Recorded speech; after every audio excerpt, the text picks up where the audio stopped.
Colmar has one of the best military museums I've seen. This is their memorial museum for the battle for the Colmar Pocket that took place over the winter of 1944 to 1945.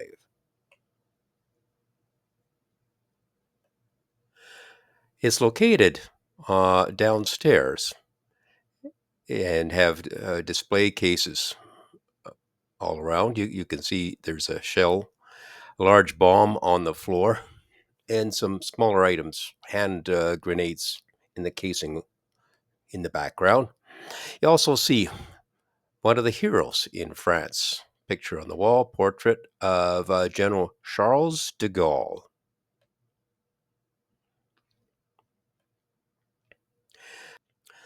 The Americans were very much involved in the battle for the pocket of Colmar. Here we have two American soldiers awaiting orders to come through.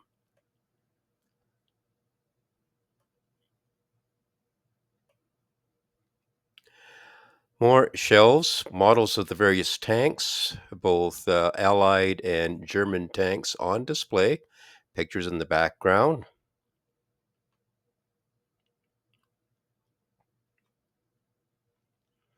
We were walking through, enjoying all of the information. You can see on the right, there's a display of helmets and knives. On the left is, again, one of the dioramas that they set up. Incredibly well done. The mannequins are lifelike, fully dressed in uniform. As you can also see, they're in their winter camouflage, white with wood in the background. One seems to have a bazooka in his hand.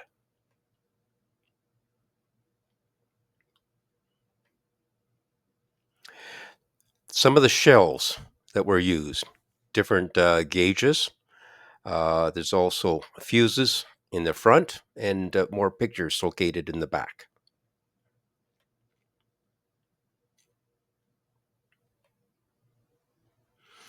And radio station, communications, telephone system setup. Communications was vital during the battle because it was opening up on all fronts, and coordination was very vital.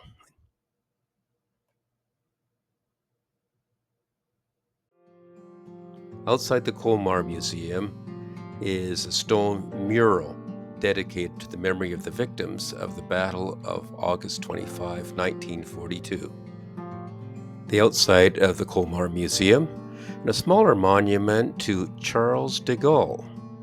Now we're into the downtown area of Colmar, a nice village with exposed timber beam construction and an ancient medieval gateway into the downtown area. A look from the outside of the gate along the nice tree-lined corridor road. We're now going to take a bus tour to a wooded area outside of Colmar, dedicated to a battle of the American soldiers retaking this part of Alsace, an area called the Colmar Pocket. An American war hero by the name of Audie Murphy. Audie Murphy received a vast amount of awards and decorations both from his own country and from France and Belgium. The American Campaign Medal, the French Croix de Guerre with Silver Star, campaign medals for the Middle East, the World War II Victory Medal, Army of Occupation Medal, and the American Medal of Honor and Legion of Merit. In total, Murphy received 33 awards and medals. Amongst them was the prestigious Medal of Honor. It was awarded because he single-handedly held off a company of German soldiers at the Colmar Pocket, and then, incredibly, even after being wounded, led a counterattack. While the Germans scored a direct hit on an M10 tank destroyer, setting it alight, forcing the crew to abandon it, Murphy ordered his men to retreat to positions in the woods, but he remained alone at his post, firing his M1 carbine and directing artillery fire via his field telephone, while the Germans aimed fire directly at his position. Murphy mounted the abandoned, burning tank destroyer vehicle and began firing its 50 caliber machine gun at the advancing Germans, killing a squad crawling through a ditch towards him. For an hour, Murphy stood on the tank destroyer, returning German fire from their foot soldiers and advancing tanks, killing or wounding 50 Germans. He sustained a leg wound during the stand and stopped only after he ran out of ammunition. He then rejoined his men, disregarding his own wound, and led them back to repel the Germans. He insisted on remaining with his men while his wounds were treated. For his actions that day, he was awarded the Medal of Honor. Hollywood called, and they decided they had to use the real Audie Murphy in a movie called To Hell and Back, which replayed his action at the Colmar Pocket. We visited the wooded field in the Colmar Pocket, where Audie Murphy held off the Germans. There's a number of plaques and displays commemorating the event. Here's a silhouette outline of Audie Murphy on the tank destroyer, and a memorial sign also honoring Audie Murphy's achievements. We turn back to our cruise ship Freya for our final overnight. This evening, we have a final gathering in the lounge where our cruise captain and crew wish us a farewell and we have a final toast. There were some items that you brought on board that were lost and we found them. So we want to see if we can reunite you with your belongings. The first thing is a gray sweatshirt with blue sleeves. Anyone?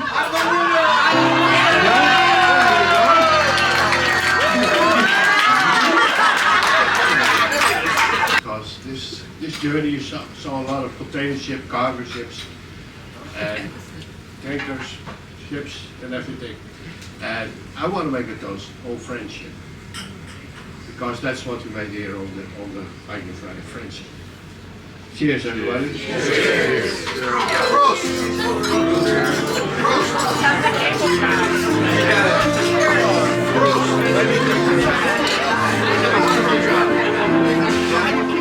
On our final day, we have a tour of downtown Basil, starting off with an overview of the older part of the city along the skyline and the river that we have enjoyed for the past 8 days.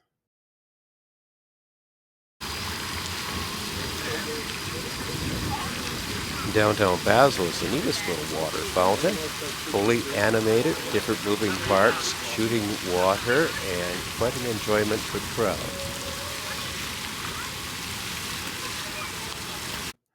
As we head down to the riverbank overlook, it's rather steep too on the narrow streets of Basil, so you got to watch your steps on the cobble pavement. We also walk through a nice treed park area, then into an older part of Basil, again with the older buildings and the exposed timber beam construction. I do love the transportation, the public transit in Basil. It's very efficient.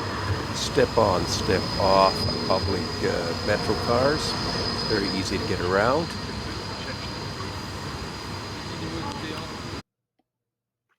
And for our final meal in Basil, of course, a Swiss cheese fondue accompanied by beer.